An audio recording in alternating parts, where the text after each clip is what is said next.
ಕಳಿಸ್ತಿದ್ಯಾ? ಮತ್ತೆ good morning ಒಬ್ಬರು ಉಸಿರು ಬಿಡಂಗಿಲ್ಲ. Very good. ಈಗ ನಾವು ನಿನ್ನೆ ದಿನ ನಿರ್ದೇಶಾಂಕ ರೇಖಾಗಣಿತ ಅಂತಕ್ಕಂಥ ಪಾಠದಲ್ಲಿ ದೂರದ ಸೂತ್ರ, ಆ ದೂರದ ಸೂತ್ರವನ್ನು ಬಳಸಿ ನಿರ್ದೇಶಾಂಕ ಸಮತಲದ ಮೇಲಿರ್ತಕ್ಕಂಥ ಎರಡು ಬಿಂದುಗಳ ನಡುವಿನ ದೂರವನ್ನು ಕಂಡುಹಿಡಿತಕ್ಕಂಥದ್ದು ಹೇಗೆ ಅಂತಕ್ಕಂಥದ್ದನ್ನ ತಿಳ್ಕೊಂಡಿದ್ದೆ.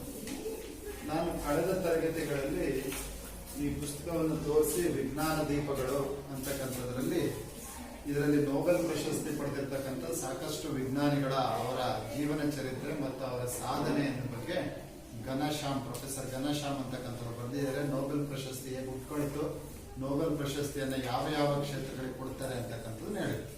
ಅದೇ ರೀತಿ ಇದರಲ್ಲಿ ಇನ್ನೊಂದು ಕಥೆ ಏನಪ್ಪ ಇವತ್ತಿರ್ತಕ್ಕಂಥದ್ದು, ನಮ್ಮಲ್ಲಿ ನಮ್ಮ ಶಾಲೆಯಲ್ಲೂ ಕಳೆದ ತಿಂಗಳಿನಲ್ಲಿ ನಮ್ಮ ಪ್ರಾಥಮಿಕ ಆರೋಗ್ಯ ಕೇಂದ್ರದವರು ಬಂದು ಮಲೇರಿಯಾ ಮಾಸಾಚರಣೆ ಕಾರ್ಯಕ್ರಮವನ್ನು ಮಾಡಿದ್ರು. ನಾವು ಎಲ್ಲ ಊರೊಳಗಡೆ ಪ್ರಭಾತ್ ಬೇರೆ ಹೋಗಿ ಅಲ್ವಾ, ನಮ್ಮ ಶೋಭನ ಡೈಲಾಗ್ ಅಂತ ಯಾವ್ದು ಅಲ್ವಾ, ಅವನ್ನೆಲ್ಲ ಆ ತರ ಘೋಷಣೆಗಳನ್ನು ಕೂತ್ಕೊಂಡು ಹೋಗಿ ಬಂದಿದ್ವಿ. ಆ ಮಲೇರಿಯಾ ರೋಗಕ್ಕೆ ಕಾರಣವಾಗಿರ್ತಕ್ಕಂಥ ಪ್ಲಾಸ್ಮೋಡಿಯಂ ಅಂತಕ್ಕಂಥ ಏನು ಅನಾಫಿಲಿಸ್ ಹೆಣ್ಣು ಸೊಳ್ಳೆಯ ದೇಹದಲ್ಲಿರ್ತಕ್ಕಂಥದನ್ನ ಕಂಡುಹಿಡಿದಂತ ವಿಜ್ಞಾನಿ ಯಾರು, ಅವನು ಯಾವ ರೀತಿ ಕಂಡುಹಿಡಿದ ಅಂತಕ್ಕಂಥದ್ದನ್ನು ಇವತ್ತಿನ ಕಥೆಯಲ್ಲಿ ನೋಡೋಣ. ಇದನ್ನಾಗೆ ಓದ್ತೀನಿ, ಕೇಳ್ಕೊಳ್ತಾ ಹೋಗಿ ನೀವು. ರೊನಾಲ್ಡ್ ರಾಸ್ ಅಂತಕ್ಕಂಥದ್ದು ಇವರೊಬ್ಬ ಕವಿ, ಕಾದಂಬರಿಕಾರ, ಸಂಗೀತ ಸಂಯೋಜಕ, ಹವ್ಯಾಸಿ ಕಲಾವಿದ, ಗಣಿತಜ್ಞ. ಇದಕ್ಕಿಂತ ಅವನೊಬ್ಬ ಪ್ರಸಿದ್ಧ ವೈದ್ಯ ವಿಜ್ಞಾನಿಯಾಗಿದ್ದ. ಮಲೇರಿಯಾ ಹರಡಲು ಅನಾಫಿಲಿಸ್ ಎಂಬ ಹೆಣ್ಣು ಸೊಳ್ಳೆಯೇ ಕಾರಣ ಎಂದು ಸಾಬೀತು ಮಾಡಿ 1902ರ ಶರೀರ ವಿಜ್ಞಾನ ಅಥವಾ ಔಷಧಿ ವಿಜ್ಞಾನದಲ್ಲಿ ನೋಬೆಲ್ ಪ್ರಶಸ್ತಿಯನ್ನು ಪಡೆದವ. ರಾಸ್ ಹುಟ್ಟಿದ್ದು ಬ್ರಿಟಿಷ್ ಇಂಡಿಯಾದ ಅಲ್ಮೋರಾದಲ್ಲಿ. 10 ಮಕ್ಕಳಲ್ಲಿ 5ನೇ ಹಿರಿಯವನು. ಇವನ ತಂದೆ Campbell Clark Grant Ross British ಇಂಡಿಯಾದ ಸೈನ್ಯದಲ್ಲಿ ಜನರಲ್ ಆಗಿದ್ದ. ತಾಯಿ ಮಟಿಲ್ಡಾ ಚಾರ್ಬೋಟ್ ಎಂಬುವರು 8ನೇ ವಯಸ್ಸಿನಲ್ಲಿ ರೊನಾಲ್ಡ್ ರಾಸ್ನನ್ನು ವಿದ್ಯಾಭ್ಯಾಸಕ್ಕಾಗಿ ಇಂಗ್ಲೆಂಡಿನಿಗೆ ಕಳಿಸಿದರು. ರೈಡ್ ನಲ್ಲಿ ಪ್ರಾಥಮಿಕ ಶಿಕ್ಷಣವನ್ನು ಮುಗಿಸಿ ಸೌತ್ ಹ್ಯಾಂಪ್ಟನ್ಗೆ ಸ್ಟ್ರಿಂಗ್ ಹಿಲ್ ನಲ್ಲಿ ಮಾಧ್ಯಮಿಕ ವಿದ್ಯಾಭ್ಯಾಸವನ್ನು ಪೂರೈಸಿದ. ಆಗಲೇ ಅವನಿಗೆ ಗಣಿತ ಮತ್ತು ಸಾಹಿತ್ಯದಲ್ಲಿ ಆಸಕ್ತಿ ಮೊಳೆತದ್ದು. 14ನೇ ವಯಸ್ಸಿನಲ್ಲಿ ಗಣಿತದ ಅನೇಕ ಸ್ಪರ್ಧೆಗಳಲ್ಲಿ ಭಾಗವಹಿಸಿ ಬಹುಮಾನವನ್ನು ಪಡೆದಿದ್ದ. 16ನೇ ವಯಸ್ಸಿನಲ್ಲಿ ಆಕ್ಸ್ಫರ್ಡ್ ಮತ್ತು ಕೇಂಬ್ರಿಡ್ಜ್ ನಡೆಸುತ್ತಿದ್ದ ಚಿತ್ರ ಬರೆಯುವ ಸ್ಪರ್ಧೆಯಲ್ಲಿ ಪ್ರಥಮ ಬಹುಮಾನ ಗಿಟ್ಟಿಸಿಕೊಂಡ. ಅವನಿಗೆ ತಾನೊಬ್ಬ ಬರಹಗಾರನಾಗಬೇಕೆಂಬ ಹಂಬಲವಿತ್ತು. ಆದರೆ ಅವನ ತಂದೆಯ ಯೋಚನೆಯು ಅವನೊಬ್ಬ ವೈದ್ಯನಾಗಬೇಕೆಂಬುದಾಗಿತ್ತು. ಹಾಗಾಗಿ ಅವನನ್ನು ಲಂಡನ್ನಿನ ಬರ್ತೆಲ್ಲೋಮಾ ಆಸ್ಪತ್ರೆಗೆ ವೈದ್ಯಕೀಯ ಕಾಲೇಜಿಗೆ ದಾಖಲಾದ. ಆಗಲೂ ಕವನ ಬರೆಯುವುದು, ಸಂಗೀತ ಸಂಯೋಜಿಸುವುದು ಬಿಟ್ಟಿರಲಿಲ್ಲ. ಹಾಗಾಗಿ ವೈದ್ಯಕೀಯ ವ್ಯಾಸಂಗ ಕುಂಟುತ್ತಾ ಹೋಯಿತು. ಮೊದಲ ಸಲ ಪರೀಕ್ಷೆಯಲ್ಲಿ ಯಶಸ್ಸು ಸಾಧಿಸಲಾಗಲಿಲ್ಲ. 1879ರಲ್ಲಿ ಅಂತೂ ಪದವಿ ಮುಗಿಸಿ ಟ್ರಾನ್ಸ್ ಅಟ್ಲಾಂಟಿಕಾದಲ್ಲಿ ಹಡಗೊಂದರಲ್ಲಿ ಸರ್ಜನ್ ಆಗಿ ಸೇರಿದ. 1881ರಲ್ಲಿ ಭಾರತೀಯ ವೈದ್ಯಕೀಯ ಸೇವೆಯಲ್ಲಿ ಸರ್ಜನ್ ಆಗಿ ತನ್ನ ವೃತ್ತಿ ಜೀವನವನ್ನು ಆರಂಭಿಸಿದ. 1889ರಲ್ಲಿ ಇಂಗ್ಲೆಂಡಿಗೆ ಹಿಂದಿರುಗಿ ರಾಯಲ್ ಕಾಲೇಜ್ ಆಫ್ ಫಿಸಿಷಿಯನ್ಸ್ ಮತ್ತು ರಾಯಲ್ ಕಾಲೇಜ್ ಆಫ್ ಸರ್ಜನ್ಸ್ ಗಳಿಂದ ಸಾರ್ವಜನಿಕ ಆರೋಗ್ಯದಲ್ಲಿ ಡಿಪ್ಲೊಮಾ ಪಡೆದಿದ್ದಲ್ಲದೆ ಇ ಕ್ಲೈನ್ ಮಾರ್ಗದರ್ಶನದಲ್ಲಿ ಬ್ಯಾಕ್ಟೀರಿಯಾಲಜಿಯನ್ನು ಅಭ್ಯಸಿಸಿದ. ಮತ್ತೆ ಭಾರತಕ್ಕೆ ಹಿಂದಿರುಗಿ ಮದ್ರಾಸಿನ, ಬರ್ಮಾದಲ್ಲಿ, ಬಲೂಚಿಸ್ತಾನದಲ್ಲಿ, ಅಂಡಮಾನಿನಲ್ಲಿ, ಬೆಂಗಳೂರಿನಲ್ಲಿ, ಸಿಕಂದರಾಬಾದಿನಲ್ಲಿ ವೈದ್ಯನಾಗಿ ಸೇವೆ ಸಲ್ಲಿಸಿದ. 1883ರಲ್ಲಿ ಬೆಂಗಳೂರಿನಲ್ಲಿದ್ದಾಗ ಅವನಿಗೆ ವಾಸಿಸಲು ದೊಡ್ಡ ಬಂಗಲೆಯನ್ನು ಕೊಟ್ಟಿದ್ದರು. ಅಲ್ಲಿ ಸೊಳ್ಳೆಗಳ ಕಾಟ ವಿಪರೀತವಾಗಿತ್ತು. ಇವನ ಬಂಗಲೆಯಲ್ಲಿ ಪುಟ್ಟ ಕೊಳವಿತ್ತು. ಅದರಲ್ಲಿ ಭಾರೀ ಸಂಖ್ಯೆಯ ಸೊಳ್ಳೆಗಳನ್ನು ಕಂಡ ಅವನು ಸೊಳ್ಳೆಯಾಗಿ ನೀರನ್ನು ಖಾಲಿ ಮಾಡಿಸಿದ. ಆಗ ಸೊಳ್ಳೆಗಳ ಸಂಖ್ಯೆ ಕಡಿಮೆಯಾಯಿತು. ಅಂದರೆ ನಿಂತ ನೀರಿನಲ್ಲಿ ಕಡೆ ಸೊಳ್ಳೆಗಳು ವರ್ಧಿಸುತ್ತವೆ ಎಂಬ ನಿರ್ಧಾರಕ್ಕೆ ಆತ ಬಂದ. ಇಷ್ಟು ಹೊತ್ತಿಗೆ ಬ್ಯಾಕ್ಟೀರಿಯಾ ವಿಜ್ಞಾನವನ್ನು ಚೆನ್ನಾಗಿ ಅಭ್ಯಸಿಸಿದ್ದನಲ್ಲದೆ ಸೂಕ್ಷ್ಮದರ್ಶಕವನ್ನು ಹೇಗೆ ಉಪಯೋಗಿಸಬೇಕೆಂಬುದನ್ನು ತಿಳಿದಿದ್ದ. ಉಷ್ಣವಲಯದ ರೋಗ ತಜ್ಞ ಡಾಕ್ಟರ್ ಪ್ಯಾಟ್ರಿಕ್ ಮ್ಯಾನ್ಸನ್ ಜೊತೆ ಸೊಳ್ಳೆಗಳ ಬಗ್ಗೆ ತನಗನಿಸಿದ್ದನ್ನು ಚರ್ಚಿಸಿದ. ಈ ಚರ್ಚೆಯಲ್ಲಿ ಆಫ್ರಿಕಾದ ವೈದ್ಯ ಲಾಗರೆನ್ ಎಂಬುವನು ಪ್ರತಿಪಾದಿಸಿದ್ದ ಮಲೇರಿಯಾ ಪೀಡಿತ ಜನರ ರಕ್ತದಲ್ಲಿ ಪ್ಲಾಸ್ಮೋಡಿಯಂ ಎಂಬ ಜೀವಿ ಇರುತ್ತದೆ ಎಂಬ ವಿಷಯ ಗೊತ್ತಾಯಿತು.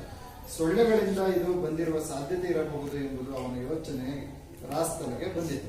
ಸಿಕ್ಕ ಸೊಳ್ಳೆಗಳನ್ನೆಲ್ಲ ಹಿಡಿದು ಅದರ ದೇಹಚ್ಛೇದನ ಮಾಡಿ ಪ್ಲಾಸ್ಮೋಡಿಯಂಗಾಗಿ ಹುಡುಕಾಡಿದ. ಪ್ರಯೋಜನವಾಗಲಿಲ್ಲ.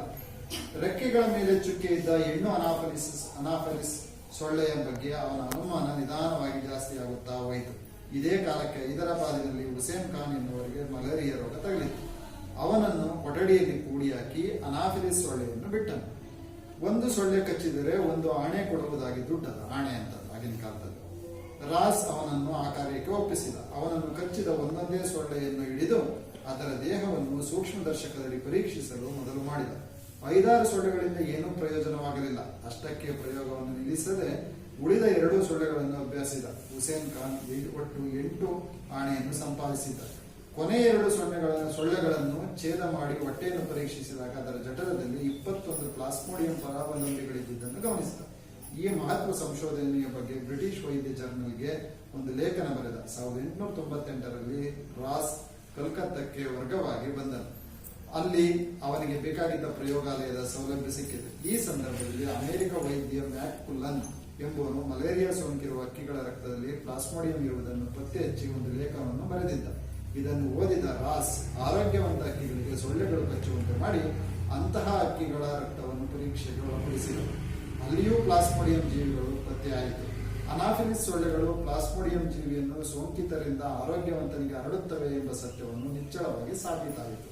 ಸೊಳ್ಳೆಯು ಸೋಂಕಿತ ವ್ಯಕ್ತಿಯ ರಕ್ತವನ್ನು ಹೀರುವಾಗ ಪ್ಲಾಸ್ಮೋಡಿಯಂ ಜೀವಿಗಳು ಸೊಳ್ಳೆಯ ದೇಹವನ್ನು ಸೇರಿ ಅದರ ಜಠರದಲ್ಲಿ ಬೆಳೆದು ಜೊಲ್ಲು ಗ್ರಂಥಿಗಳಿಗೆ ಬಂದು ಅಲ್ಲಿಂದ ಮನುಷ್ಯನ ಪ್ರಾಣಿಯ ಈ ದೇಹ ಸೇರಿ ಮಲೇರಿಯಾ ಹರಡುತ್ತಿತ್ತು. ಪ್ರತಿ ವರ್ಷ ಲಕ್ಷಾಂತರ ಜನರು ಮಲೇರಿಯಾದಿಂದ ನರಳಿ ಸಾಯುತ್ತಿದ್ದರು. ಇದಕ್ಕೆ ಕಾರಣವನ್ನು ಕಂಡುಹಿಡಿದ ರಾಸ್ಗೆ ಗೌರವವಾಗಿ ಸೂಚಿಸಲು 1902ರಲ್ಲಿ ನೊಬೆಲ್ ಪ್ರಶಸ್ತಿಯನ್ನು ಕೊಡಲಾಯಿತು. ಅಂದ್ರೆ ಇವನು ನಿರಂತರ ಅಭ್ಯಾಸವನ್ನು ಮಾಡಿ ತನ್ನ ಫಸ್ಟ್ ಯಾವಾಗಲೂ ಅಷ್ಟೇ ನಮ್ಮ ವಿಜ್ಞಾನ ಕ್ಷೇತ್ರದಲ್ಲಿ ಸಸ್ಪೆಕ್ಷನ್ ಆಗುತ್ತೆ, ಅಂದ್ರೆ ಅನುಮಾನ ಪಡ್ತಾರೆ ಇದರಿಂದ ಆಗ್ಬಹುದು ಅಂತ. ಸೊ ನೋಡಿ, 1-2-3 ಸೊಳ್ಳೆ ಗಂಡು ಸೊಳ್ಳೆಗಳ ಜಠರವನ್ನು ಕೊಯ್ದು ಪರೀಕ್ಷೆ ಮಾಡಿದಾಗ ಅವನಿಗೆ ಪ್ಲಾಸ್ಮೋಡಿಯಂ ಪತ್ತೆ ಆಗಲ್ಲ ಅಂತ ಕೈ ಬಿಡ್ಲಿಲ್ಲ. ಅವನೇನ್ ಮಾಡಿದ ನಂತರ ಹೆಣ್ಣು ಸೊಳ್ಳೆಯ ಜಠರವನ್ನು ಕೊಯ್ದು ಪರೀಕ್ಷೆ ಮಾಡಿ ಅದರಲ್ಲಿ ಪ್ಲಾಸ್ಮೋಡಿಯಂ ಇರ್ತಕ್ಕಂಥದನ್ನು ಪತ್ತೆ ಹಚ್ಚಿದ. ಅದನ್ನ ಗ್ಯಾರಂಟಿ ಮಾಡ್ಕೊಳ್ಳೋಕ್ಕೋಸ್ಕರ ಏನ್ ಮಾಡ್ದ, ಒಂದು ಕೊಠಡಿಯಲ್ಲಿ ಮಲೇರಿಯಾ ರೋಗ ಬಂದಂತ ಒಬ್ಬ ವ್ಯಕ್ತಿಯನ್ನು ಕೂಡಾಕ್ಬಿಟ್ಟು ಅಲ್ಲಿ ಅನೇಕ ಸೊಳ್ಳೆಗಳನ್ನು ಬಿಟ್ಟು ಅದು ಕಚ್ಚಿಸಿ ಅದರಲ್ಲಿ ಪರೀಕ್ಷೆ ಮಾಡಿ ನೋಡಿದಾಗ ಆ ಹೆಣ್ಣು ಸೊಳ್ಳೆಯ ಜಠರದಲ್ಲಿ ಪ್ಲಾಸ್ಮೋಡಿಯಂ ಬೆಳವಣಿಗೆ ಇರ್ತಕ್ಕಂಥದ್ದು ಗೊತ್ತಾಯ್ತು. ಇದರಿಂದ ಅವನಿಗೆ ಏನ್ ಗೊತ್ತಾಯ್ತು, ಮಲೇರಿಯಾ ಹೇಗೆ ಹರಡುತ್ತಪ್ಪ ಅಂದ್ರೆ ಯಾವ ವ್ಯಕ್ತಿಗೆ ಮಲೇರಿಯಾ ಕಾಯಿಲೆ ಬಂದಿರುತ್ತಾ ಅವನ ದೇಹವನ್ನ ಪ್ಲಾಸ್ಮೋಡಿಯಂ ಅನಾಫಿಲಿಸ್ ಅಂತಕ್ಕಂಥ ಹೆಣ್ಣು ಸೊಳ್ಳೆ ಕಡಿದು ಆರೋಗ್ಯವಂತ ದೇಹಕ್ಕೆ ಹೋಗಿ ಕಚ್ಚಿದಾಗ ಅದು ಅಲ್ಲಿ ಪ್ಲಾಸ್ಮೋಡಿಯಂ ಅನ್ನು ಬೆಳೆಸುತ್ತೆ ಅಂತಕ್ಕಂಥ, ಇದರಿಂದ ಅದು ಮಲೇರಿಯಾ ರೋಗ ಹರಡುತ್ತೆ ಅಂತಕ್ಕಂಥದ್ದು ಗೊತ್ತಾಯ್ತು. ಈ ರೀತಿ ಇದನ್ನು ಕಂಡುಹಿಡಿಯೋದ್ರ ಮುಖಾಂತರ ಆಮೇಲೆ ನೊಬೆಲ್ ಪ್ರಶಸ್ತಿ ಬಂತು. ಅದು ಎಸ್ಪೆಷಲಿ ನಮ್ಮ ಮಲೇರಿಯಾ ಮಲೆನಾಡು ಭಾಗದಲ್ಲಿ ಜಾಸ್ತಿ. ಈ ಉಸ್ಕಟನ್ ಕೂಡ ಅರೆಮಲೆನಾಡು ಭಾಗಕ್ಕೆ ಬರುತ್ತೆ, ಈ ಮಲೆನಾಡು ಭಾಗದಲ್ಲಿ ಜಾಸ್ತಿ. ಸೊ ಹೀಗಾಗಿ ನಾವು ಯಾವಾಗ ಕೂಡ ನಮ್ಮ ಕಡೆ ಎಲ್ಲ ನಮ್ಮ ಚಿತ್ರದುರ್ಗ ಆ ಕಡೆ ಎಲ್ಲ ಈ ಮಲೇರಿಯಾ ಕಾಯಿಲೆಗಳ ಸಂಖ್ಯೆ ಕಡಿಮೆ. ಯಾಕಪ್ಪ ಅಂದ್ರೆ ಅಲ್ಲಿ ಸೊಳ್ಳೆಗಳ ಸಂಖ್ಯೆ ಕಡಿಮೆ ಆಗುತ್ತೆ. ಯಾಕಪ್ಪ ಅಂದ್ರೆ ಬಯಲು ಜಾಸ್ತಿ ಇರೋದ್ರಿಂದ ಅಷ್ಟಿರೋದಿಲ್ಲ. ಇಲ್ಲಿ ಗಿಡ ಮರ ಇವೆಲ್ಲ ಜಾಸ್ತಿ ಇರೋದ್ರಿಂದ ಸೊಳ್ಳೆಗಳ ಸಂಖ್ಯೆ ಜಾಸ್ತಿ ಇರುತ್ತೆ ಅಂತಕ್ಕಂಥದ್ದು ಗೊತ್ತಾಯ್ತು. ಹಾಗಾಗಿ ಮಲೇರಿಯಾವನ್ನ ಹೇಗೆ ಹರಡುತ್ತೆ ಅಂತಕ್ಕಂಥದ್ದನ್ನು ಕಂಡುಹಿಡಿದ್ರು. ಈ ರೀತಿ ಅನೇಕ ನೊಬೆಲ್ ಪ್ರಶಸ್ತಿ ಬಂದಂತ ವಿಜ್ಞಾನಿಗಳು, ಗಣಿತಜ್ಞರ ಜೀವನ ಚರಿತ್ರೆ, ಅವರು ಹೇಗೆ ಸಾಧನೆ ಮಾಡಿದರು ಅಂತಕ್ಕಂಥದ್ದು ಆ ಪುಸ್ತಕದಲ್ಲಿ ಇದೆ ಅಂತಕ್ಕಂಥದ್ದು ಈಗಾಗಲೇ ನಿಮ್ಗೆ ಗೊತ್ತಿದೆ. ಓಕೆ, ಸೊ ಈ ರೀತಿ ಒಟ್ಟಾರೆ ಏನಪ್ಪಾ ಅಂತ ಹೇಳಿದ್ರೆ ನಾವು ಯಾವುದೇ ಒಂದು ಸಂಶೋಧನೆಯನ್ನ ಮಾಡಬೇಕಾದ್ರೆ ನಿರಂತರ ಅಭ್ಯಾಸ ಇರಬೇಕು. ತಕ್ಷಣಕ್ಕೆ ಫಲಿತಾಂಶ ಸಿಗಬೇಕು ಅಂತ ಅಪೇಕ್ಷೆ ಇರಬಾರ್ದು. ನಿರಂತರ ಸಾಧನೆ, ನಿರಂತರ ಅಭ್ಯಾಸ, ನಿರಂತರ ಪರಿಶ್ರಮ ಮಾಡಿದ್ರೆ ನಮಗೆ ಯಶಸ್ಸು ಸಿಕ್ಕೇ ಸಿಗುತ್ತೆ ಅಂತಕ್ಕಂಥದ್ದು ವಿಜ್ಞಾನಿಗಳ ಜೀವನ ಚರಿತ್ರೆಯನ್ನು ಅಧ್ಯಯನ ಮಾಡೋದ್ರಿಂದ ಸಿಗುತ್ತೆ. ಆ ರೀತಿ ನೀವು ಕೂಡ ನಿರಂತರವಾಗಿ ಅಧ್ಯಯನ ಮಾಡಬೇಕು, ಪರಿಶ್ರಮವನ್ನು ಹಾಕಬೇಕು. ಮೊದಲ ಪ್ರಯತ್ನದಲ್ಲೇ ನಾವು ಸಕ್ಸಸ್ ಅನ್ನ ಕಾಣಬೇಕು ಅಂತಕ್ಕಂಥದ್ದು ಇರಬಾರ್ದು. ಸಿಗಬೇಕು, ಆದ್ರೆ ಆಗ್ಲಿಲ್ಲ ಅಂತ ಹೇಳಿದ್ರೆ ಬೇಸರ ಮಾಡ್ಕೋಬಾರ್ದು ಅಂತ ಹೇಳ್ತಾ ಸೊ ಇವತ್ತಿನ ಪಾಠ ಪ್ರಾರಂಭ ಮಾಡೋಣ.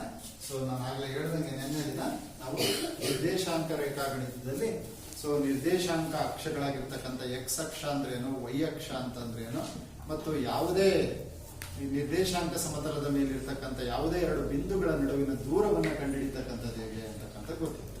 ಏನ್ ಎಕ್ಸ್ ಅಕ್ಷ ಅಂದ್ರೆ ಕ್ಷಿತಿಜ ರೇಖೆ, ಸಮತಲದ ಮೇಲೆ ಇರ್ತಕ್ಕಂಥ ಅಡ್ಡ ಸಾಲನ್ನ ಎಕ್ಸ್ ಅಕ್ಷ ಅಂತ ಕರಿತೀವಿ. ಸಮತಲದ ಮೇಲೆ ಇರ್ತಕ್ಕಂಥ ಕಂಬ ಸಾಲನ್ನ ವೈ ಅಕ್ಷ ಅಂತ ಕರಿತೀವಿ. ಅದಕ್ಕೆ ಭೂಲಂಬ ರೇಖೆ ಅಂತ ಕರಿತೀವಿ. ಸೊ ಸಮತಲದ ಮೇಲಿರ್ತಕ್ಕಂಥ ಎಕ್ಸ್ ಅಕ್ಷ ಮತ್ತು ವೈ ಅಕ್ಷಗಳು ಪರಸ್ಪರ ಒಂದಕ್ಕೊಂದು ಛೇದಿಸಿದಾಗ ಎಷ್ಟು ಚತುರ್ಥಾಂಕಗಳು ಉಂಟಾಗ್ತವೆ? 4 ಚತುರ್ಥಾಂಕಗಳು ಉಂಟಾಗ್ತವೆ.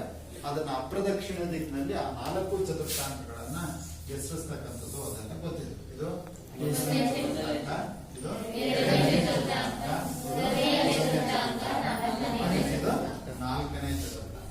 1ನೇ ಚತುರ್ಥಾಂಕ ವೃತ್ತಾಂಕದ ಚಿಹ್ನೆಗಳು ಯಾವ್ಯಾವು?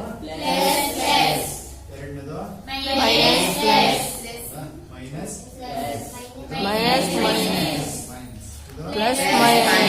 ಹಾಗೆ ಎಕ್ಸ್ ಅಕ್ಷ ಮತ್ತು ವೈ ಅಕ್ಷಗಳು ಛೇದಿಸುವ ಬಿಂದುವನ್ನು ಏನಂತ ಕರಿತೀವಿ? ಆರಿಜಿನ್ ಅಂತ ಕರೆಯೋದ್ರಿಂದ ಓ ಅಂತ ಗುರುತಿಸ್ತೀವಿ. ಇದು ಎಕ್ಸ್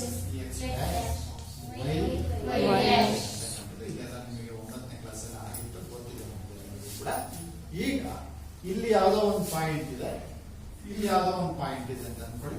ಇವೆರಡರ ನಡುವಿನ ದೂರವನ್ನು ನಾವು ನೈಜ ಅಳತೆಯಿಂದ ಮಾಡತಕ್ಕಂಥ ಸ್ಕೇಲ್ ಉಪಯೋಗಿಸಿ ಎಷ್ಟು ದೂರ ಇದೆ ಅಳತಕ್ಕಂಥದ್ದು ನಮಗೆ ಸಾಮಾನ್ಯವಾಗಿ ಗೊತ್ತಿರ್ತಕ್ಕಂಥ ಪ್ರಕ್ರಿಯೆ. ಆದ್ರೆ ಅಳತೆ ಮಾಡಿದರೆ ಎ ಬಿಂದುವಿನ ನಿರ್ದೇಶಾಂಕಗಳು ಸಪೋಸ್ x1 y1 ಆಗಿದ್ದು ಬಿ ಬಿಂದುವಿನ ನಿರ್ದೇಶಾಂಕಗಳು x2 y2 ಆಗಿದ್ರೆ ಆಗ ಇವುಗಳ ನಡುವಿನ ದೂರವನ್ನು ಕಂಡುಹಿಡಿಯತಕ್ಕಂಥ ಸೂತ್ರವನ್ನು ನಿನ್ನೆ ದಿನ ನಾವು ಅಭ್ಯಾಸ ಮಾಡಿ ಅದನ್ನ ಕೆಲವು ಲೆಕ್ಕಗಳನ್ನು ಕೂಡ ಮಾಡಿದ್ವಿ. ಏನಾಗಿರುತ್ತೆ ಅನ್ನೋದ್ರ ಸೂತ್ರ?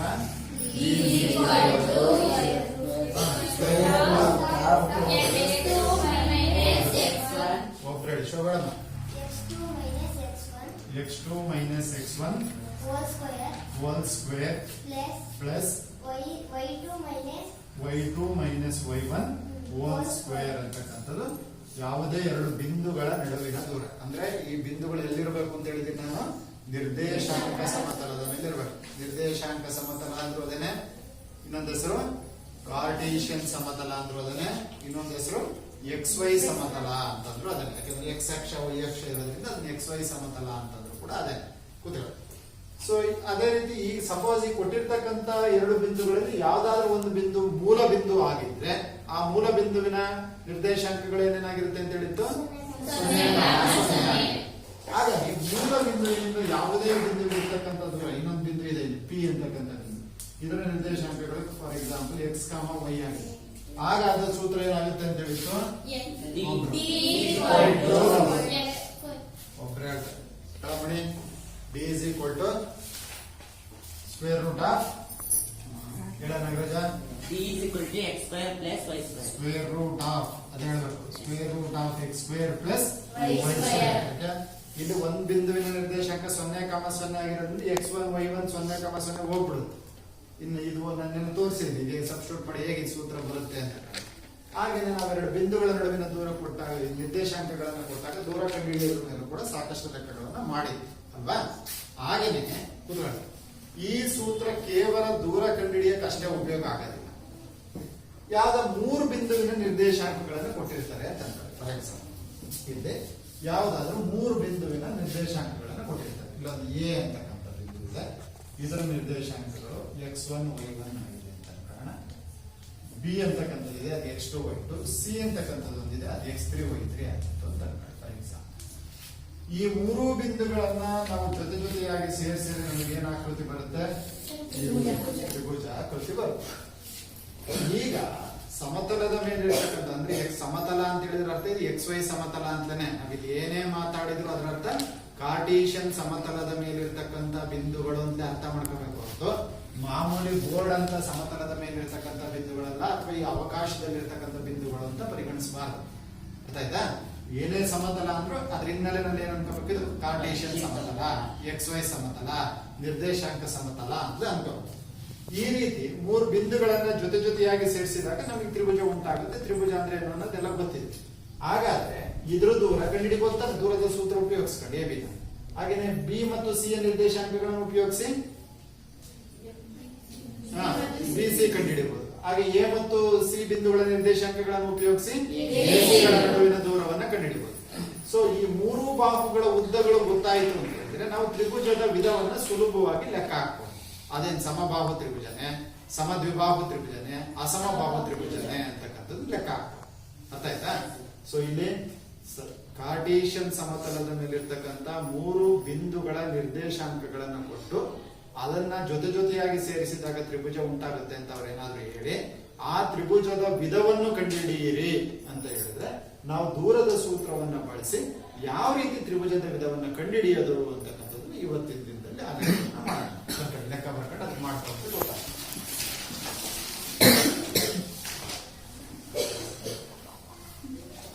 5, -2 5, -2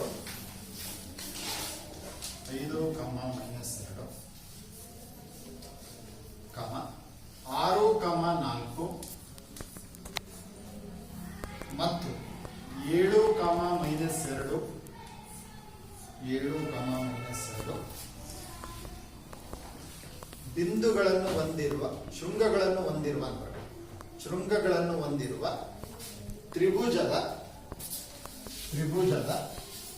ವಿಧವನ್ನು ಕಂಡುಹಿಡಿಯಿರಿ.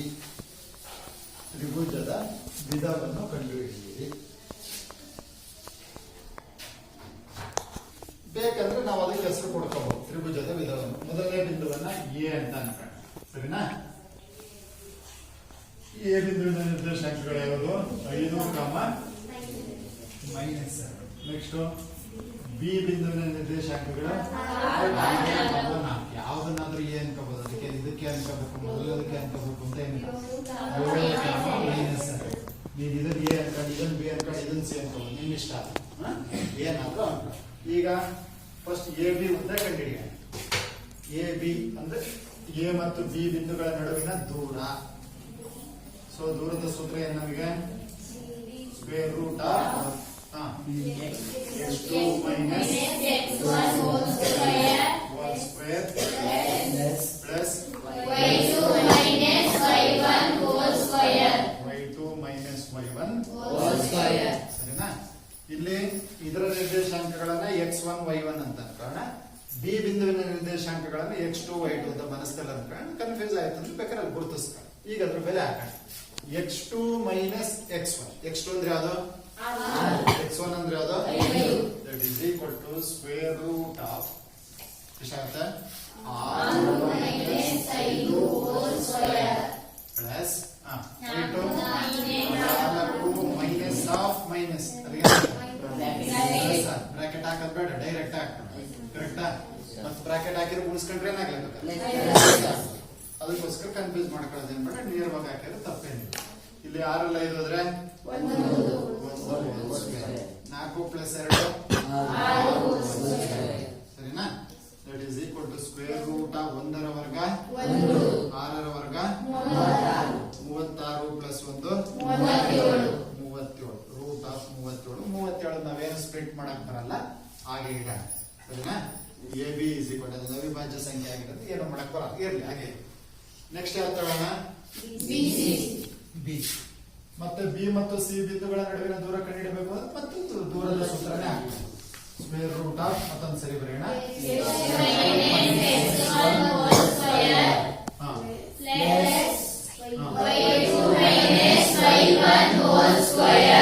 ಕರೆಕ್ಟಾ? ಈಗ ಇದರಲ್ಲಿ x2 ಯಾವುದು? x1 ಯಾವುದು? y2 ಯಾವುದು? y1 ಯಾವುದು? ಹೇಳಿ ಅಪ್ಪ. 7 minus 6 whole square plus minus 2 minus 4 ಕರೆಕ್ಟಾ? that is equal to 7 ರ ಗಾರ ಹೋದ್ರೆ ಎಷ್ಟು? 1 whole square minus 2 minus 4 2 minus ಇದ್ರೆ ಮಾಡ್ತೀವಿ ಎಷ್ಟಾಯ್ತು? minus 6 whole square that is equal to 1 ರ ವರ್ಗ minus 6 ರ ವರ್ಗ 36 ಪ್ಲಸ್ 1 37. ಬಿಸಿ ಉಂಟು ಕೂಡ ಎಷ್ಟಾಯ್ತು? 37 ಮಾನಗಳು. ಬೇಕಾದ್ರೆ ಬರೀಬೇಕು. ಇನ್ಯಾವುದಾಯ್ತು? AC ಅದು ಕೂಡ ಅದೇ. AC is equal to once again you put the formula x2 minus x1 whole square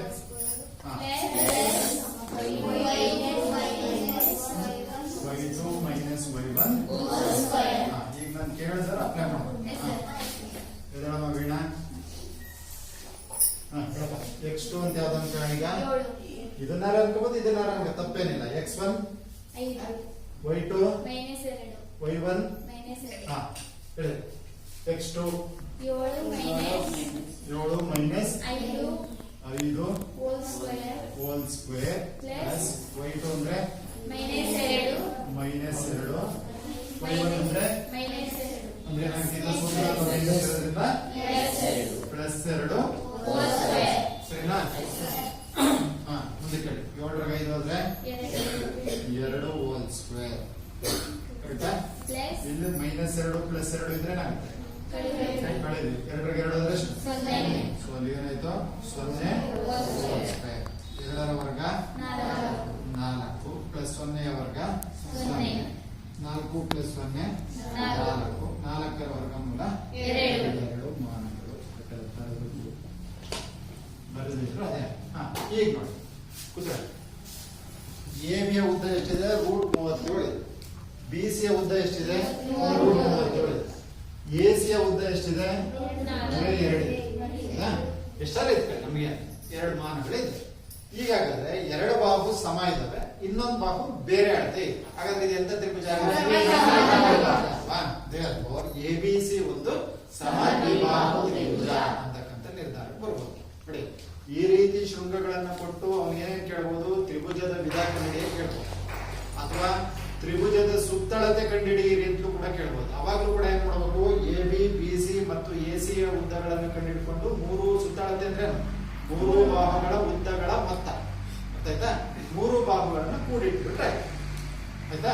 ಅರ್ಥ ಆಯ್ತಾ? ಕೆಳಗಡೆ ಬರೀರಿ ಏನಂತ? ತ್ರಿಭುಜ A B is equal to B C ಆಗಿರುವುದರಿಂದ ಎ ಬಿ ಸಿ ಒಂದು ಸಮದ್ವಿಬಾಹು ತ್ರಿಭುಜ ಅಂತ ಬರೀರಿ. ಕನ್ಕ್ಲೂಷನ್ ಅದು. ಅರ್ಥ ಆಯ್ತಾ? ನೆಕ್ಸ್ಟ್ ತಕ್ಕ ನೀವು ಮಾಡಬೇಕು.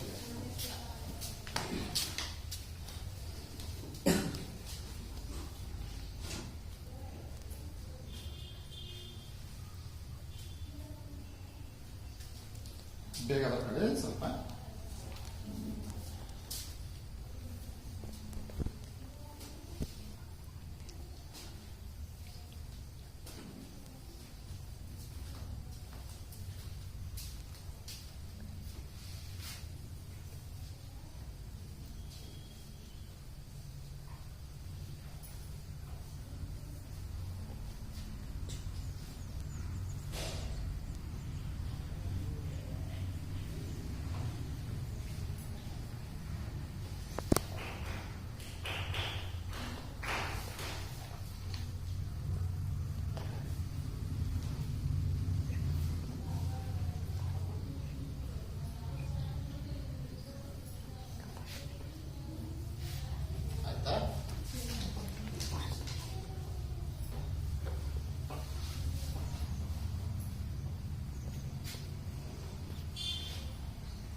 ಬರ್ಕೊಂಡಾಗಿರೋದು ನೆಕ್ಸ್ಟ್ ಲೆಕ್ಕ ಮಾಡಿ. 3,2 ಪಿ ಬಿಂದುವಿನ ನಿರ್ದೇಶಾಂಕ 3,2. ಕ್ಯೂ ಬಿಂದುವಿನ ನಿರ್ದೇಶಾಂಕ -2,3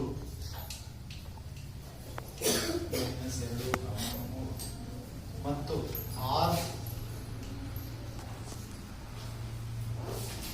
2,3 ತ್ರಿಭುಜದ ಶೃಂಗಗಳಾದರೆ ತ್ರಿಭುಜದ ವಿಧವನ್ನು ಕಂಡುಹಿಡಿಯಿರಿ.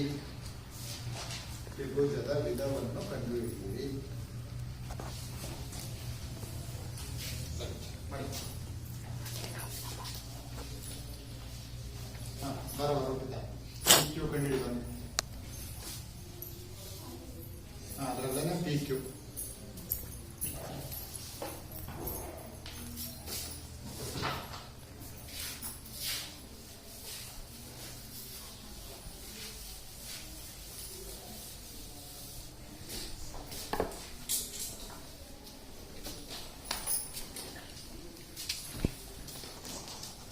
ಸೇಮ್ ದೂರದ ಸೂತ್ರ ಹಾಕೊಳ್ಳಿ. P Q is equal to square root of x2 minus x1 whole square plus y2 minus y1 whole square.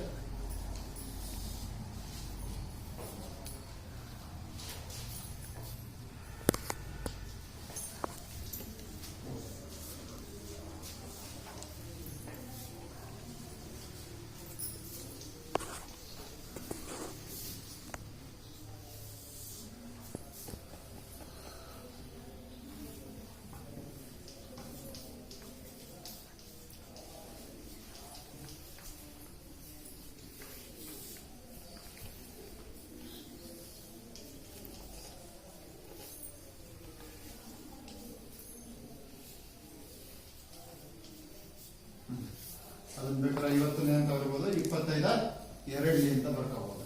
Ganesha ವರ್ಗ ಸಂಖ್ಯೆ ಆಗುತ್ತೆ ಅದು. 25 × 2 25ರ ವರ್ಗಮೂಲ 5√2 ಮಾನಗಳು. ಸರಿನಾ? ಶೋಭಾ ಮಾಡ್ತೀಯ QR? ಬಾ QR ಅಂತ ಕಂಡುಹಿಡಿ, ಆಮೇಲೆ PR ಅಂತ ಕಂಡುಹಿಡಿದ್ರೆ ಆಮೇಲೆ ನಿರ್ಧಾರ ಮಾಡ್ಬೋದು ಏನಿದೆ.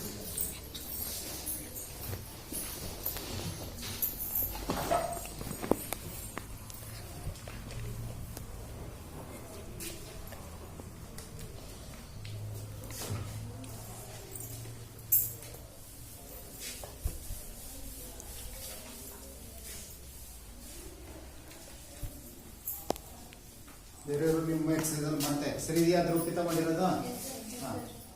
ನಿಮಗೂ ಅದೇ ಉತ್ತರ ಬಂದಿದೆಯಾ?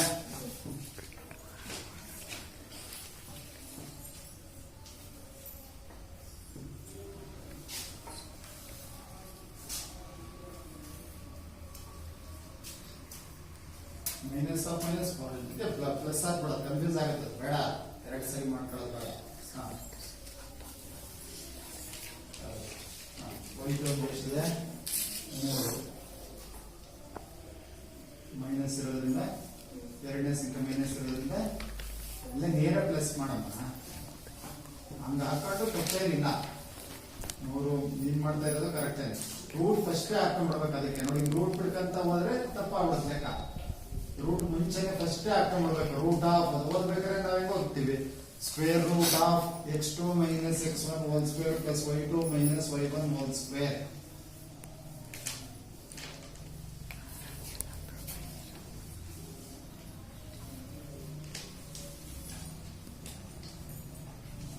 ಐ 6 ವರ್ಗ 36.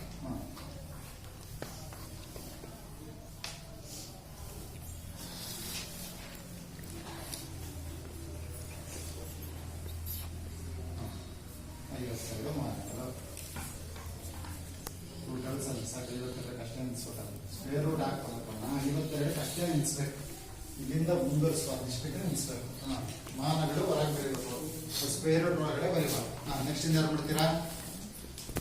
ನೆಕ್ಸ್ಟ್ ಇನ್ನೊಂದು ಅದು ಯಾವ್ದು ಕಂಡಿಡ್ಬೇಕು? ಈಗ PR ಕಂಡಿಡ್ಬೇಕು. PR ಇಸ್ ಈಕ್ವಲ್ ಟು ಬಾಯ್ಸ್ ಮಾಡ್ತೇನಾ? ಬಾ. PR is equal to square root of x2 minus x1 ಅಲ್ಲೇ ಇದೆ, ಅದಕ್ಕೆ ಸಬ್ಸ್ಟಿಟ್ಯೂಟ್ ಮಾಡೋಣ.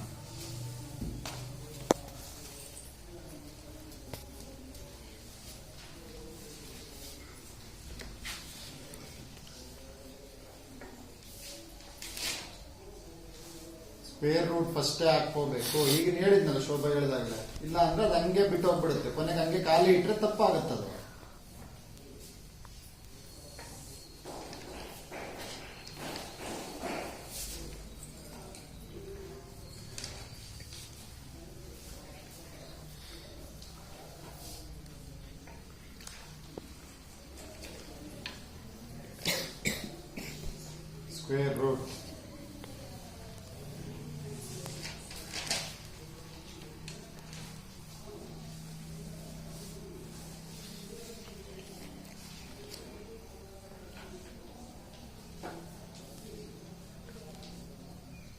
Square root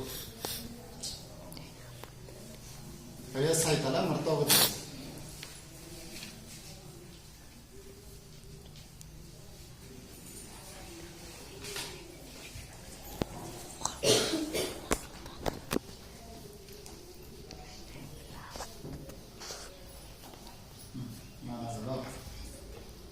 ಈಗ ನೋಡು, PQ ಎಷ್ಟು ಬಂತು? 5√2. QR ಎಷ್ಟು ಬಂತು? √52. PR ಎಷ್ಟು ಬಂತು? √2. ಮೂರು ಬಾಹುಗಳ ಅಳತೆಗಳು ಏನಾಗಿದೆ? ಪರಸ್ಪರ ಬೇರೆ ಬೇರೆ ಆಗಿರೋದ್ರಿಂದ ಎಂತ ತ್ರಿಭುಜ ಆಗುತ್ತೆ? Therefore, PQ is not equal to QR, that is not equal to PR. PQ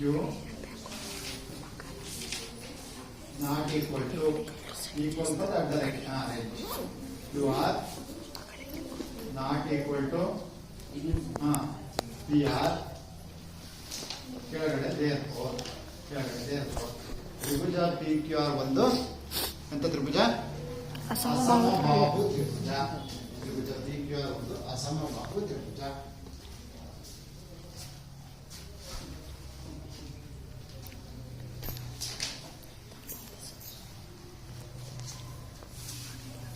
ಸರಿನಾ? ಮಾಡಿರೋ ಉಳಿದಾರೆಲ್ಲ ಅರ್ಥ ಆಯ್ತಾ ಇದು? ಸೊ ಈ ರೀತಿ ಆಗಾದ್ರೆ ನಾವೀಗ ತ್ರಿಭುಜದ ವಿಧವನ್ನ ಕಂಡುಹಿಡಿತಕ್ಕಂಥದ್ದನ್ನು ಕಲ್ತ್ಕೊಂಡ್ವಿ. ಚತುರ್ಭುಜದ ವಿಧವನ್ನ ಕಂಡುಹಿಡಿಬೋದಾ? 4 ಶೃಂಗ ಕೊಡ್ತಾನ.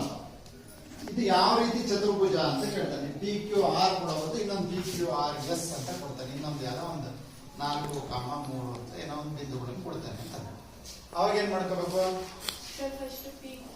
ಪಿ ಕ್ಯೂ ಕಂಡು ಹಿಡ್ಕೋಬೇಕು, ಆಮೇಲೆ ಕ್ಯೂ ಆರ್ ಕಂಡು ಹಿಡಿಬೇಕು, ಆಮೇಲೆ ಆರ್ ಎಸ್ ಕಂಡು ಹಿಡಿಬೇಕು, ಆಮೇಲೆ ಪಿ ಎಸ್ ಕಂಡು ಹಿಡಿಬೇಕು. ಸೊ ಇದು ಬೇಕಾದ್ರೆ ಅದನ್ನ ಸುಮ್ಮನೆ ರಫ್ ಬೇಕಾದ್ರೆ ಚಿತ್ರನೂ ಹಾಕೋದು, ಸುಮ್ಮನೆ ಹಿಂಗಿದೆ ಅಂತ ಅನ್ಕೋಣ. ಹಿಂಗೆ ಬರುತ್ತಾ ಅದು ಆಮೇಲೆ ಆಳ್ಸಕ್ಕೆ ಗೊತ್ತಾದ್ಮೇಲೆ ನಮಗೆ ಗೊತ್ತಾಗ್ತಕ್ಕಂಥದ್ದು. ಇದು ಪಿ ಅಂತ ಅನ್ಕೋಣ, ಇದನ್ನ ಕ್ಯೂ ಅನ್ಕೋಣ, ಇದನ್ನ ಆರ್ ಅಂತ ಅನ್ಕೋಣ, ಇದನ್ನ ಎಸ್. ಪಿ ಕ್ಯೂ ಉದ್ದ ಕಂಡು ಹಿಡ್ಕೋಬೇಕು, ಕ್ಯೂ ಆರ್ ನ ಉದ್ದ ಕಂಡು ಹಿಡ್ಕೋಬೇಕು, ಆರ್ ಎಸ್ ನ ಉದ್ದ ಕಂಡು ಹಿಡ್ಕೋಬೇಕು, ಎಸ್ ಪಿ ಅನ್ನು ಪಿ ಎಸ್ ನ ಉದ್ದ ಕಂಡು ಹಿಡ್ಕೋಬೇಕು. ಸಪೋಸ್ ಈ ಬರ್ತಕ್ಕಂತ 4 ಬಾಹುಗಳ ಅಳತೆ ಪರಸ್ಪರ ಸಮನಾಗಿದ್ರೆ, ಆಗ 4 ಬಾಹುಗಳು ಸಮನಾಗಿದ್ರೆ 4 ಬಾಹುಗಳು ಸಮನಾಗಿರ್ತಕ್ಕಂಥ ಚತುರ್ಭುಜವನ್ನೇ ಅಂತ ಕರಿತೀವಿ. 4 ಬಾಹುಗಳು ಸಮಾಂತರ ಚತುರ್ಭುಜದಲ್ಲಿ 4 ಬಾಹುನ ಸಮ ಇರುತ್ತಾ? 4 ಬಾಹು ಸಮ ಇದ್ರೆ ಅಂತ ಕರಿತೀವಿ. ಅಲ್ಲಪ್ಪ, 4 ಬಾಹುಗಳು ಸಮ ಇರ್ತಕ್ಕಂಥ ಇದೇ ಗೊತ್ತಿಲ್ಲ ನಿಮಗೆ. 10ನೇ ಕ್ಲಾಸ್ ಕಂಡ್ರೆ ನೀವು ಚೌಕ ಅಥವಾ ವರ್ಗ, ಅಭಿಮುಖ ಬಾಹು ಸಮ ಇದ್ರೆ ಆಯತ. ಅಂದ್ರೆ ಇಲ್ಲಿ 4 ಬಾಹು ಸಮ ಇದ್ ಮಾತ್ರಕ್ಕೆ ನಾವು ಚೌಕ ಅಂತ ನಿರ್ಧಾರ ಮಾಡಬಾರ್ದು. ಯಾಕಪ್ಪ ಅಂತ ಹೇಳಿದ್ರೆ 4 ಬಾಹು ಸಮ ಇರ್ತಕ್ಕಂಥ ಇನ್ನೊಂದು ಚತುರ್ಭುಜನೂ ಇದೆ. ಯಾವ್ದದು? ಇನ್ನೊಂದು ಯಾವ್ದು? ವಜ್ರಾಕೃತಿ. ವಜ್ರಾಕೃತಿನಲ್ಲೂ ಕೂಡ 4 ಬಾಹುಗಳು ಸಮ ಇರುತ್ತೆ. ಹೌದಾ? ವಜ್ರಾಕೃತಿ ಏನ್ ನೀವು ಈಗ ಹಾಕೊಳ್ತೀರಲ್ಲ, ಈಗ ಹಾಕೊಳ್ತೀರಲ್ಲ ಈ ರೀತಿ. ಹೌದಾ? ಹೋದ ವರ್ಷ ಎಲ್ಲ ಚತುರ್ಭುಜದ ವಿಧಗಳಲ್ಲಿ ಎಲ್ಲ ಪಾಠ ಮಾಡಾಗಿದೆ. ಎಲ್ಲ ಮತ್ಕಂತ ಬಂದು ಕುತ್ಕೊಳ್ರಿ ಎಲ್ಲ. ಇಲ್ಲೂ ಕೂಡ 4 ಬಾಹು ಸಮ ಇರುತ್ತೆ. ಚೌಕದಲ್ಲೂ ಕೂಡ 4 ಬಾಹುನ ಸಮ ಇರುತ್ತೆ. ಹಾಗಾದ್ರೆ 4 ಬಾಹು ಸಮ ಬಂದ ತಕ್ಷಣ ಮತ್ತೆ ಚೌಕದ ಮತ್ತು ವಜ್ರಾಕೃತಿ ನಾವು ನಿರ್ಧಾರ ಮಾಡಕ್ ಆಗಲ್ಲ. ಅದಕ್ಕೆ ಮತ್ತೇನ್ ಮಾಡ್ಬೇಕಾಗತ್ತೆ? ಕೋನ ಕಂಡುಹಿಡಿಯಕ್ ಬರಲ್ಲ. ಇದೆ ತ್ರಿಭುಜದ ನಿರ್ದೇಶಾಂಕಗಳನ್ನು ಉಪಯೋಗಿಸ್ಕೊಂಡು ಕೋನ ಕಂಡುಹಿಡಿತಕ್ಕಂಥ ಸೂತ್ರ ಇಲ್ಲ. ಕೋನ ಗೊತ್ತಿದ್ರೆ ನೀವು ಹೇಳ್ದಂಗೆ ಯಾವ ಲಂಬಕೋನ ಆಗಿರುತ್ತೆ ನೋಡ್ಕೊಂಡು ಇದೇ ಚೌಕ ಅಂತ ಹೇಳ್ಬೋದು. ಇಲ್ಲಿ ಲಂಬಕೋನ ಇಲ್ಲ, ಹಾಗಾದ್ರೆ ಅಲ್ಲ ಅಂತ ಹೇಳ್ಬೋದು. ಹಾಗಾದ್ರೆ ಚೌಕ ಇಲ್ಲ, ಕೋನ ಕಂಡುಹಿಡಿಯಕ್ಕಾಗಲ್ಲ. ಅದನ್ನ ಉಳಿದಿರೋದೇ ಯಾವ್ದು? ನಮಗೆ ಕರ್ಣ ಕಂಡುಹಿಡಿಬೇಕು. ಚೌಕದಲ್ಲಾಗಿದ್ರೆ ಏನಾಗ್ತವೆ? ಕರ್ಣಗಳು ಪರಸ್ಪರ ಏನಾಗಿರ್ತವೆ? ಸಮನಾಗಿರ್ತವೆ. ಪರಸ್ಪರ ಸಮನಾಗಿರ್ತವೆ. ಅದೇ ಏನಾದ್ರೂ ಅದು ವಜ್ರಾಕೃತಿ ಆಗಿದ್ರೆ ಕರ್ಣಗಳು ಅಸಮವಾಗಿರ್ತವೆ. ಅರ್ಥ ಆಯ್ತಾ? ಇಲ್ಲೇನ್ ಮಾಡ್ಕೋಬೇಕು? ಅಲ್ಲಿಗೆ 6 ಸೈಡ್ ಕಂಡುಹಿಡಿಯಬೇಕು. ಯಾವ್ಯಾವುದು? P Q, Q R, R S, P S, P R, Q S. ಈ 6 ಸೈಡ್ ಅನ್ನ ದೂರದ ಸೂತ್ರದ ಸಹಾಯದಿಂದ ಕಂಡುಹಿಡ್ಕೊಂಡು 4 ಬಾಹುಗಳು ಸಮನಾಗಿದ್ದು ಈ ಪಿ ಆರ್ ಮತ್ತು ಕ್ಯೂ ಎಸ್ ನ ಅಳತೆ ಪರಸ್ಪರ ಸಮನಾಗಿದ್ರೆ ಈ 4 ಬಾಹುವಿನ ಅಳತೆ ಬೇರೆ ಬೇರೆ ಬರ್ಬೋದು. ಅದ್ ಬಂದಷ್ಟು ಈ ಕರ್ಣನು ಬರ್ಬೇಕು ಅಂತ ಏನಿಲ್ಲ. ಕರ್ಣ ಬರಲ್ಲ, ಬರಕ್ ಸಾಧ್ಯನೇ ಇಲ್ಲ. ಅರ್ಥ ಆಯ್ತಾ? ನಮಗೆ ಪಿ ಆರ್ ಮತ್ತು ಕ್ಯೂ ಎಸ್ ನ ಅಳತೆ ಏನಾಗಬೇಕು? ಪರಸ್ಪರ ಸಮನಾಗಿದ್ರೆ ನಾವು ಬರ್ತಕ್ಕಂಥದ್ದು ಏನಾಗಲ್ಲ ಅಂತ ಆ ಚತುರ್ಭುಜವನ್ನು ನಾವೇನಂತ ನಿರ್ಧಾರ ಮಾಡಬಹುದು? ಅದು ಒಂದು ವರ್ಗ ಅಥವಾ ಚೌಕ ಅಂತ ನಿರ್ಧಾರ ಮಾಡಬಹುದು. 4 ಬಾಹುಗಳ ಅಳತೆ ಪರಸ್ಪರ ಸಮ ಬಂದು ಕರ್ಣಗಳ ಅಳತೆ ಬೇರೆ ಬೇರೆ ಬಂತು ಅಂದ್ರೆ ಆಗ ಅದನ್ನೇನಂತ ನಿರ್ಧಾರ ಮಾಡಬಹುದು? ವಜ್ರಾಕೃತಿ ಅಂತ ನಿರ್ಧಾರ ಮಾಡಬಹುದು. ಹಿಂಗ್ ಕಂಡಿಡಿದಾಗ ಎದುರೆದುರುಗಡೆ ಇರತಕ್ಕಂತ ಬಾಹುಗಳು ಸಮ ಬಂದ್ರೆ ಆಗ ಅದನ್ನ ಆಯತ. ಆಯತ. ಅರ್ಥ ಆಯ್ತಾ? ಸೊ ಈ ರೀತಿಯಲ್ಲಿ ಚತುರ್ಭುಜದ ವಿಧವನ್ನ ಕಂಡುಹಿಡಿಯಲಿಕ್ಕೂ ಕೂಡ ಕೇಳ್ತಾನೆ. ಚತುರ್ಭುಜದ ವಿಧವನ್ನು ಕೂಡ ಕಂಡುಹಿಡಿಯಕ್ಕೆ ಕೇಳ್ತಾನೆ. ನೋಡಿ, ನಾನು ತುಂಬಾ ಸರಿ ಹೇಳ್ತಾ ಇರ್ತೀನಿ, ಮ್ಯಾಥಮೆಟಿಕ್ಸ್ ಕಲಿಬೇಕಾಗಿರ್ತಕ್ಕಂಥ ವಿದ್ಯಾರ್ಥಿಗೆ 1ನೇ ಕ್ಲಾಸಲ್ಲಿ 1, 2, 3 ಏನ್ ಕಲ್ತಿರ್ತಾನ ಅಲ್ಲಿಂದನೂ ಕೂಡ ನಿಮ್ಮ ಬೇಸಿಕ್ ಕಾನ್ಸೆಪ್ಟ್ ಜ್ಞಾಪಕ ಇರಬೇಕು. ಚತುರ್ಭುಜ ಅಂದ್ರೆ ಏನು, ಚತುರ್ಭುಜದ ವಿಧಗಳು ಯಾವ್ಯಾವು ಅಂತ ಹೋದ ವರ್ಷ ಮತ್ತು ಆಚೆ ವರ್ಷ ಸಾಕಷ್ಟು ವಿವರವಾಗಿ ಹೇಳಿದ್ರು. ಪ್ರತಿಯೊಂದು ನೀವೆಲ್ಲ ಚಟುವಟಿಕೆಯನ್ನು ಕೂಡ ಮಾಡಿಕೊಟ್ಟಿದ್ದೀರಿ. ಚೌಕ ಅಂದ್ರೆ ಏನಾದ್ರು ಲಕ್ಷಣಗಳು ಏನಿರ್ತವೆ ಎಲ್ಲ ಬರ್ಕೊಟ್ಟಿದ್ರು. ಈ ಕಡೆ ಕೇಳೋದು, ಚಟುವಟಿಕೆ ಬರ್ಕೊಡೋದು, ಮರೆಯೋದು ಆಗ್ಬಾರ್ದು. ಚೌಕ ಅಂದ್ರೆ ಏನು ಅಂತಕ್ಕಂಥದ್ದೇ ಗೊತ್ತಿಲ್ಲ 10ನೇ ಕ್ಲಾಸ್ ಮಕ್ಕಳಿಗೆ. ಅಂದ್ರೆ ನಾನು ಹೆಂಗಪ್ಪ ಪಾಠ ಮಾಡ್ಬೇಕು? ಎಲ್ಲದನ್ನೂ ಪ್ರತಿದಿನ ಮತ್ತೆ ಮತ್ತೆ ಮತ್ತೆ ಮತ್ತೆ ರಿಪಿಟೇಷನ್ ಮಾಡಿ ಇವತ್ತು ಹೇಳಿದ್ದಲ್ಲೇ ನಾಳೆ ಜ್ಞಾಪಕ ಇರೋದಿಲ್ಲ. ಅರ್ಥ ಆಯ್ತಾ? ಗೊತ್ತಾಯ್ತಲ್ಲ? ಈಗಾಗಾದ್ರೆ ನಾನು ಈಗ ಕೊಡ್ತೀನಿ, ಅದನ್ನು ನೀವು ಮಾಡಬೇಕು. Correct right. A 1,7 B 4,2 C -1, ಮತ್ತು ಡಿ -4,4. ಬಿಂದುಗಳು ಚೌಕದ ಶೃಂಗಗಳಾಗಿವೆ ಎಂದು ಸಾಧಿಸಿ. ಬಿಂದುಗಳು ಚೌಕದ ಶೃಂಗಗಳಾಗಿವೆ ಎಂದು ಸಾಧಿಸಿ. ಮಾಡ್ಕೊಂಡ್ಬರ್ತೀರಲ್ಲ? ಏನ್ ಮಾಡ್ಕೋಬೇಕು? ಎ ಬಿ ಉದ್ದ ಕಂಡುಹಿಡಿಯಬೇಕು, ಬಿ ಸಿ ಉದ್ದ ಕಂಡುಹಿಡಿಯಬೇಕು, ಸಿ ಡಿ ಉದ್ದ ಕಂಡುಹಿಡಿಯಬೇಕು, ಎ ಡಿ ಉದ್ದ ಕಂಡುಹಿಡಿಯಬೇಕು. ಆಮೇಲೆ ಕನ್ನಡ ಯಾವ್ಯಾವ ಆಗ್ತವೆ? ಅಭಿಮುಖ ಶೃಂಗಗಳು ಎಸಿ ಮತ್ತೆ ಬಿಡಿ ಉದ್ದ ಕಂಡುಹಿಡಿಯಬೇಕು. 4 ಬಾಹುಗಳು ಸಮನಾಗಿದ್ದು ಕರ್ಣಗಳು ಪರಸ್ಪರ ಸಮ ಆಗಿದ್ರೆ ಅದನ್ನ ಏನಂತ ನಿರ್ಧಾರ ಮಾಡಬೇಕು? ಅದು ಒಂದು ಚೌಕ. 4 ಬಾಹುಗಳು ಸಮನಾಗಿದ್ದು ಕರ್ಣಗಳು ಅಸಮವಾಗಿದ್ರೆ ಅದನ್ನ ವಜ್ರಾಕೃತಿ ಅಂತ ನಿರ್ಧಾರ ಮಾಡಬೇಕು. ಮಾಡ್ತೀರಾ?